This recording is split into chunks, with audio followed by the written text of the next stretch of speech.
প্রিয় মুক্তিকামী ছাত্র জনতা, আমরা দেখতে পাচ্ছি যে আমাদের এই অভ্যুত্থান এবং বিপ্লবের পরেই দেশে অরাজকতা নাশকতা করছে ফ্যাসিস্ট এবং তাদের দোসররা।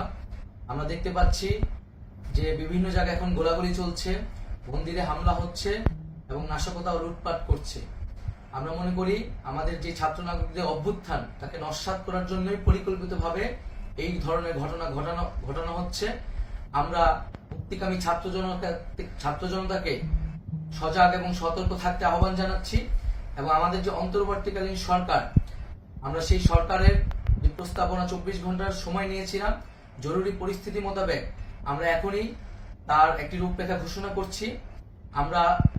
আমরা সিদ্ধান্ত নিয়েছি যে সর্বজন গ্রহণযোগ্য আন্তর্জাতিক খ্যাতিসম্পন্ন নোবেল পুরস্কার বিজয়ী ডক্টর মোহাম্মদ ইউনূসকে প্রধান উপদেষ্টা করে অন্তর্বর্তীকালীন সরকার গঠন করা হবে এবং ডক্টর মোহাম্মদ ইউনূসের সাথেও আমাদের কথা হয়েছে।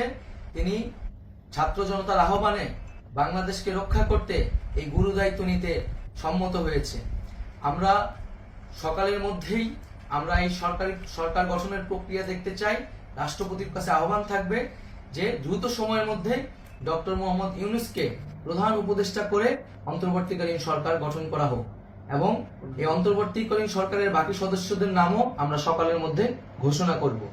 প্রিয় বন্ধুগণ, দেশে যে অরাজকতা চলছে, মানুষের জীবনের নিরাপত্তাহীনতা চলছে, সেজন্য আমরা রাষ্ট্রপতির কাছে আহ্বান জানাচ্ছি দেশে আইন শৃঙ্খলা পরিবেশ ফিরিয়ে আনার জন্য দ্রুত সময়ের মধ্যে কার্যকর ব্যবস্থা নিতে হবে এবং আইন শৃঙ্খলা বাহিনীকে সহযোগিতা করার জন্য মুক্তিকামী ছাত্র জনতাও রাজপথে থাকবে এবং অন্তর্বর্তীকালীন সরকার গঠন না হওয়া পর্যন্ত মুক্তিকামী ছাত্র জনতাকে রাজপথে থেকে তাদের যে অভ্যুত্থান, সেই অভ্যুত্থানকে রক্ষা করতে হবে।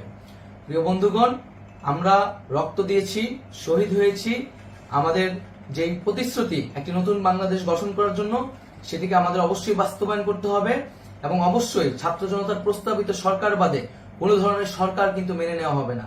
আমরা বলেছি কোনো ধরনের সেনা শাসিত সরকার অথবা সেনা সমর্থিত সরকার অথবা এই ফ্যাসিস্টদের দোসরদের কোনো বিটিম সরকার কিন্তু আমরা মেনে নিব না। কোনো গণবিরোধী সরকারকে মেনে নেওয়া হবে না। ছাত্র জনতার অভ্যুত্থানকারী যে প্রস্তাবিত সরকার, অন্তর্বর্তীকালীন সরকার, যেটা আমরা সিদ্ধান্ত উপনীত হয়েছি ডক্টর মোহাম্মদ ইউনূসকে প্রধান উপদেষ্টা করে এই সরকার গঠন করা হবে, সেই সরকারকেই বাস্তবায়ন করতে হবে অবিলম্বে। আগামীকাল সকাল থেকে সকলকে আহ্বান জানাচ্ছি রাজপথে থাকার জন্য এবং আমাদের যে সাম্প্রদায়িক সম্প্রীতি এবং রাষ্ট্রীয় সম্পদ রক্ষা কমিটির ঘোষণা হয়েছে বৈষম্যবিরোধী ছাত্র আন্দোলনের নেতৃত্বে, সকল পাড়ায় পাড়ায় এলাকায় এলাকায় সেই কমিটি পাহারায় থাকবে। আমাদের সংখ্যালঘু কমিউনিটিকে আমাদের রক্ষা করতে হবে, রাষ্ট্রীয় সম্পদ এবং এই দেশকে রক্ষা করতে হবে আমাদের।